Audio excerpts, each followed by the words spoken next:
The Galactic Council station orbited a neutron star, its gleaming metal corridors a testament to 1,000 civilizations working in harmony. Lieutenant Mara Salen had served aboard the station for 3 standard years, and in that time, she had seen protocols stretched, bent, and occasionally ignored. But she had never seen anything quite like this. She stood in the doorway of Office 7 Delta, her secondary arms crossed while her primary hands rested on her duty belt. Before her sat the human Dr. James Chen, hunched over his workstation with the characteristic intensity his species was known for. Data streams flickered across multiple holographic displays, and he muttered calculations under his breath. That wasn't the problem. The problem was the Recon engineer curled up beneath his desk. "Dr. Chen," Mara said, her voice carrying the clipped authority of station security. "Explain." The human didn't look up immediately. His fingers danced across the haptic interface for another few seconds before he finally swiveled his chair around. Dark circles shadowed his eyes, and his uniform looked like it had been slept in, which, knowing humans, it probably had been. "Explain what?" he asked, taking a sip from a container labeled coffee in 3 galactic languages and a biohazard symbol. Mara gestured with one hand toward the space beneath his desk. "Why is Cub Rekor sleeping under your workstation?" Dr. Chen glanced down as if noticing the massive, fur-covered form for the first time. Cub Rekor, all 200 kilograms of him, was indeed fast asleep. The Vreken's chest rose and fell with deep rumbling breaths. His usually fierce features, the kind that had helped his species become the Council's premier shock troops, were slack with contentment. "He's resting," Dr. Chen said simply. "You should try it sometime, Lieutenant." Mara's mandibles clicked in frustration. "This is a violation of Workplace Protocol 47C. Designated rest occurs in assigned quarters, not beneath furniture in active workspaces." "Is he bothering anyone?" "That's not the— Is his work suffering?" Mara paused. Cub Rekor's engineering scores had actually improved over the last 2 cycles. The station's environmental systems had never run more efficiently. "No, but then what's the problem?" The human leaned back in his chair, which creaked under the shift in weight. "Look, Lieutenant, I know you folks have your protocols. Very orderly, very structured. But sometimes beings need something different." "Different how?" Dr. Chen stood and stretched, his spine producing several alarming pops that made Mara's antennae flatten. "Come here. I'll show you." Against her better judgment, Mara approached. The human knelt beside his desk and gestured for her to do the same. Reluctantly, she folded her legs and lowered herself to the floor. The space beneath the desk was dim and enclosed. Cub Rekor's breathing created a rhythmic white noise. The recycled air felt warmer here, insulated by the Rekon's bulk, and something about the confined space, the darkness, the steady sound of breathing. Mara felt her shoulders begin to relax. "Humans call this a cave mentality," Dr. Chen explained softly. "Our ancestors found safety in small enclosed spaces. Predators couldn't easily reach them. Weather couldn't touch them. It triggers something in our primitive brain that says you're safe here."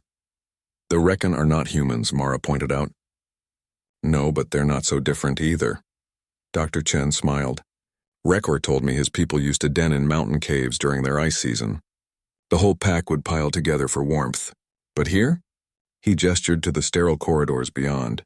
"Everything's open, exposed, bright. It puts them on edge even if they don't realize it." Mara looked at the sleeping engineer. She had noticed that Rekons often seemed tense aboard the station, their ears constantly swiveling, their bodies coiled like springs. She had attributed it to their warrior nature. "So you let him sleep under your desk," she said. "I offered.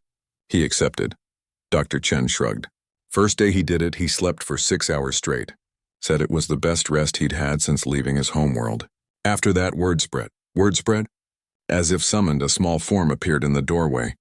Ensign Trill, a Pixian barely half a meter tall, peered into the office with her large, luminous eyes. "Is it occupied?" she asked in her high, musical voice. Dr. Chen checked under his desk. "Rekor's still here, but there's room. Come on." The tiny Pixian darted forward and, with remarkable agility, squeezed into the space beneath the desk. She settled against Cub Rekor's side with a contented sigh. Mara's antennae shot up. "This is a regular occurrence?" "Well, yeah." Dr. Chen returned to his chair and resumed working. "Trill's people are nest builders. They like enclosed spaces, too. Sometimes I get 3 or 4 folks under there during a shift. And you can work like this? Better than before, actually. Knowing they're resting helps me focus. And honestly, he glanced down fondly, it's kind of nice. Like having pets, except they can calculate faster than light trajectories. Mara stood, intending to cite additional regulations, but something made her pause. She pulled up Cub Wrecker's psychological evaluation on her wrist display. His stress markers had dropped 40% in the last month. Ensign Trill's performance reviews showed similar improvements. The regulations exist for order, Mara said, but her voice had lost its edge. Order's important, Dr. Chen agreed, but so is understanding what different species need to thrive. Your protocols were written by the Council's majority species, the ones who evolved in open plains or shallow seas. They never considered that some of us need darkness, enclosure, the feeling of something solid at our backs. Mara thought of her own quarters, efficiently designed according to standard specifications. She thought of how she never quite felt settled there, how her sleep cycles were always slightly off. My people, she said slowly, we built our first cities in the hollows of enormous fungi, underground caverns filled with bioluminescence. Sounds beautiful, Dr. Chen said, and probably nothing like your assigned quarters. It wasn't a question. Mara looked at the space beneath the desk again, at the Recon warrior and the tiny Pixian, both sleeping peacefully in a makeshift den. At the human who had somehow understood what they needed before they fully understood it themselves. I'm going to have to file a report, she said. Dr. Chen's shoulders slumped. I figured. But I'm recommending we revise Workplace Protocol 47C to include provisions for species-specific rest requirements. Mara's mandibles quirked in what might have been a smile, perhaps starting with designated rest spaces in each department. The human blinked. Then he grinned. Lieutenant, would you like to try it? There's room. Mara glanced at her duty roster. She had 15 minutes before her next patrol. The space under the desk looked impossibly inviting. This is highly irregular, she said. Most of the best things are. Lieutenant Mara Sellen, 3-year veteran of station security, unbuckled her duty belt and carefully lowered herself into the space beneath Dr. Chen's desk. Cub Wrecker shifted slightly, making room. Ensign Trill hummed a soft Pixian lullaby, and for the first time since leaving her homeworld, Mara truly rested.